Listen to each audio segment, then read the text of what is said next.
Greater Bengaluru authority ने एक बार के लिए खुसूसी स्कीम का ऐलान किया है, जिसके तहत बी खाता जायदाद मालकान अपनी जायदाद को ये खाता में ऑनलाइन अमल के जरिए तब्दील कर सकते हैं। इस फैसले का मकसद शहर में हजारों गैर मुलजिम साइट्स को बाकायदा बनाना और इन्हें सरकारी रिकॉर्ड में शामिल करना है।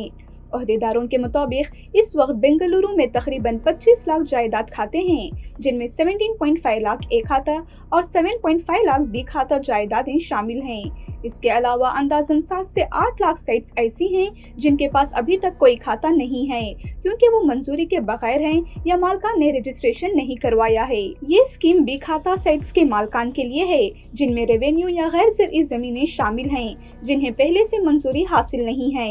ताहम ये स्कीम फ्लैट्स या कसीर मंजिला इमारतों पर लागू नहीं होगी। जायदाद मालकान BBMP पोर्टल के जरिए ऑनलाइन दरख्वास्त दे सकते हैं और आधार की तस्दीक मुकम्मल कर सकते हैं।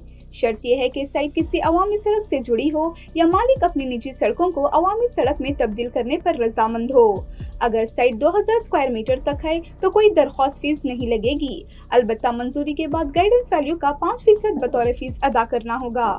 बड़ी साइट्स के लिए दरख्वास्त रजिस्टर्ड इंजीनियरों या मेमारों के जरिए BPAS पोर्टल पर जमा करवानी होगी और इसके साथ 500 रुपये की जांच फीस भी अदा करनी होगी। BBMP हुकाम के मुताबिक सॉफ्टवेयर सिस्टम खुदकार तौर पर अहल दरख्वास्तों को कमिश्नर की तस्दीक के बाद मंजूर करेगा और ये खाता सर्टिफिकेट डिजिटल तौर पर जारी किया जाएगा। ये कदम लाखों शहरियों के लिए फायदेमंद साबित होगा और शहर में गैर मुलजिम जायदादों की तामीर और तरक्की पर काबू पाने में मदद करेगा।